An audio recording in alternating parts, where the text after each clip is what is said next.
We're in the secret room for Thermaltake at CES 2019. It's kind of a room. It has a couple of curtains in it. And this is where they've hidden the airflow. So if you've seen our coverage for, I don't know, Corsair, for example, or even the Phanteks P600, unless you remove that front panel, pretty limited airflow cases. Thermaltake felt so alone in having a case with a mesh front on it that they hid it in the side room, and we happened to find it. Before that, this video is brought to you by the Gigabyte Z390 Aorus Master motherboard, which comes equipped with one of the more powerful Z390 VRMs for heavier overclocks on the new 9th gen Intel CPUs. The Aorus Master is also one of the few motherboards with a real heatsink this generation, featuring a mix of high surface area fins and looks-oriented cover blocks. Oh, and it's also got updated RGB illumination. Learn more at the link below. So what we have here is the Thermaltake Commander series cases, C31 to C36. There's a couple things that could be done better, a couple things that are actually pretty competitive. So we're going to run through these because there's been a distinct lack of holes in the front of a case for this show. Also, quick note, Thermaltake has some new WaterRAM, which we'll show at the end of the video, talk about that a bit. That is, in fact, the name of it. It is called WaterRAM, but more on that in a second. So the case series here is C31 through C36, 32, 33, 34, so forth, and a couple of different front panels. The tooling itself is the same on all of them. The chassis structurally is the same. It's just the paneling changes on the front.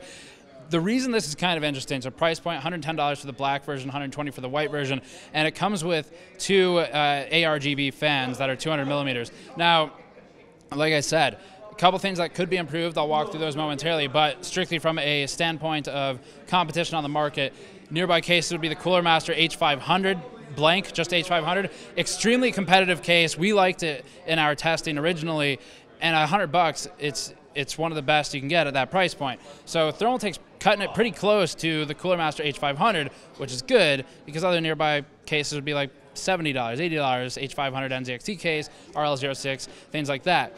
So this is more or less a direct competitor to the H500. The problem is just that some of the looks aren't fully, well, it's not fully competitive there, but in cooling, it should be interesting to look at. So two 200 millimeter fans in the front, one fan in the back. That's going to be just a black fan, no ARGB on that one.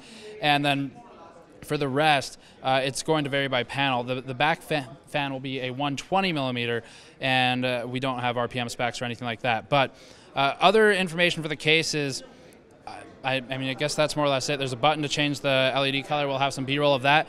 But here's where I would like to see some improvement. A couple of small details that Thermaltake could step forward with. This is something we talked about with the A500 with the level 20 MT. Thermaltake gets like the base idea down pretty well, and this is one of those. This is actually competitive. Just small things like the panel, the glass panel here isn't really fully flush with the side, something we talked about with Cooler Master's H500P previously, the original H500P.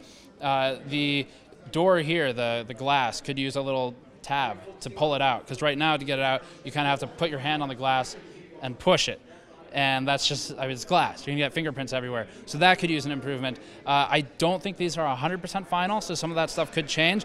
Another small one, the dust filter, the mesh for the front panels is it's a foam, which is fine, but it's not removable really. It's got maybe like 12 tabs on it, and the problem with having a bunch of tabs is that you can only bend them so many times before they break permanently and snap, and so yeah, I mean, it could use a better dust filter. But from the point of pricing, performance, fan count, stuff like that, fan size, highly competitive. It'll come down to review stats and then, of course, your own preferences if you feel like this case beats the H500 from Cooler Master insofar as looks. And we'll test the thermals for you and the noise and look at that later. So let us know what you think versus the other cases similar to this on the market. There really weren't many airflow cases this year. Corsair disappointed us in a significant way. Phanteks is looking pretty good on the metallic gear case. The Neo Air looks very compelling, but has a few shortcomings as well.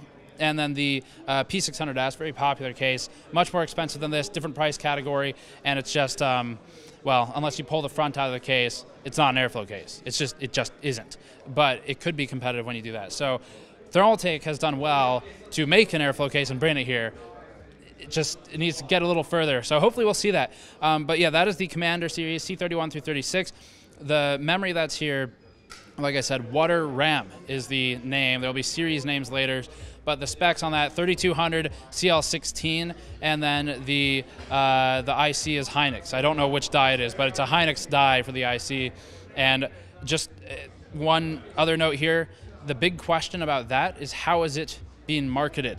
Because if it's not being marketed as cooling, that's okay. You can go from it from an aesthetic standpoint, this looks cool. If that's the selling point, fine. If it's, this is cooler and therefore clocks better, then that's wrong. But right now, it sounds like Thermaltake acknowledges that, and they did not once tell us that it's cooler. They went from an aesthetic standpoint. So that's what we like to hear, because we ran memory at like 1.85 volts, over 4,000 megahertz not long ago, and it didn't get hot, didn't have a fan on it. So you don't need water cooling.